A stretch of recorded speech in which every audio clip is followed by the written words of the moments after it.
was it like being on that first movie with X-Men? It was absolutely a highlight of my career. It was the beginning of my career. And I remember thinking, oh, well, there it goes. This is the highlight of my Hollywood career.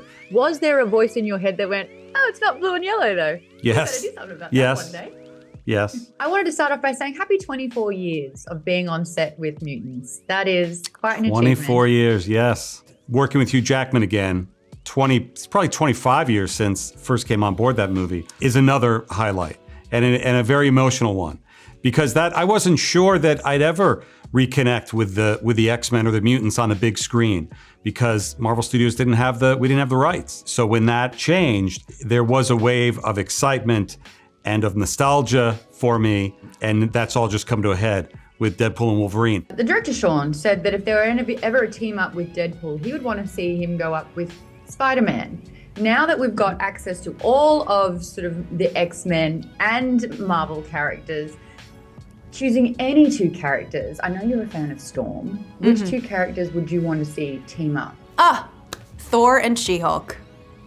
Oh, interesting, because we've definitely seen Thor and Hulk have their moments, and that's a lot of fun. She-Hulk, as funny as She-Hulk is, she's also very grounded and kind of this she's always like the mirror of reality, staring you in the face and calling you out on stuff, and so I think that would be a really good foil for Deadpool.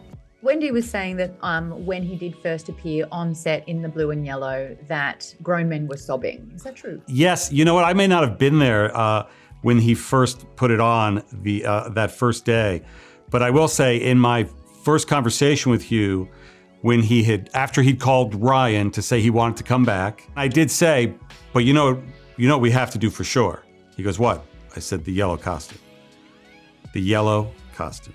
Is there, and was it a purpose to have a juxtaposition between this extreme humor, violence, gore, and beautiful character, heartfelt, wonderful moments? The humor in Deadpool does not work unless you've got some emotionally resonant story for audiences to hook into. It was always going to be something that was, poignant and compelling, and we always had to find that kind of human element to weave through the story. But I think that's part of, the magic of what makes a Deadpool movie work. That and dance numbers. Yes. I've got so many questions from this. Is it true that Hugh Jackman initially thought that he absolutely fudged his first audition for Wolverine, and you had to drive him to the airport after, but you took him out for dinner? Yes. By the way, I don't think any of us thought he had fudged the audition. He may have thought that in his head.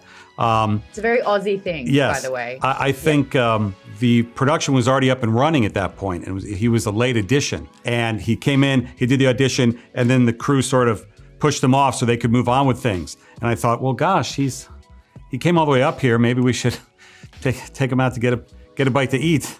How long was it before, knowing who Hugh Jackman was, that you realized he was actually Australian? It's so funny, his American accent is so flawless. And you really do forget, but then something happens or there's a take and then there's a cut and then you hear the awesome, and it's incredible. When you were having that, what you believe was the highlight of your career, seeing all the X-Men for the first time in their outfits, was there a voice in your head that went, oh, it's not blue and yellow though? Yes, it was the late 90s. Everything was, The Matrix had been a big hit.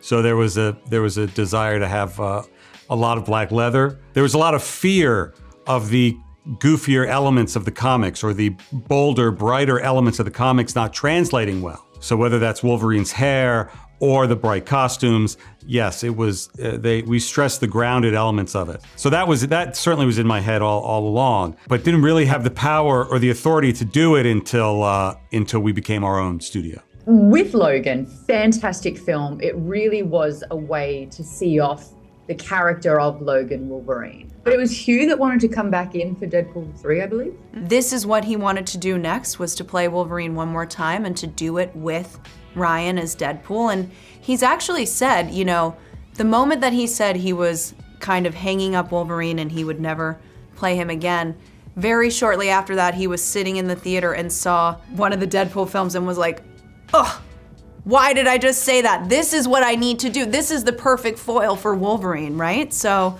yeah, it was really Hugh who came back and wanted to do it. I noticed, with Deadpool, his humor is very much breaking the fourth wall. I feel like if any other person says it, it's slander, but when he says it, it's highbrow and classy humor. There is no stone he won't unturn, including making fun and poking fun of MCU's low point. What is your response to that? When you get into the sandbox with Deadpool, he will make fun of everybody. Deadpool will make fun of Ryan Reynolds. Deadpool will make fun of Hugh Jackman. Deadpool will make fun of Marvel and Fox and everything. That's part of who Deadpool is. So the minute you find yourself going, no, it's okay to make fun of those people. Don't make fun of us. That's not fun. That's not cool. Deadpool rarely punches down at people. You punch up. And so when you're making fun of a studio entity or the most successful franchise of all time, that's okay. It's punching down that he would never do anyway. There's more to come when people see the whole movie.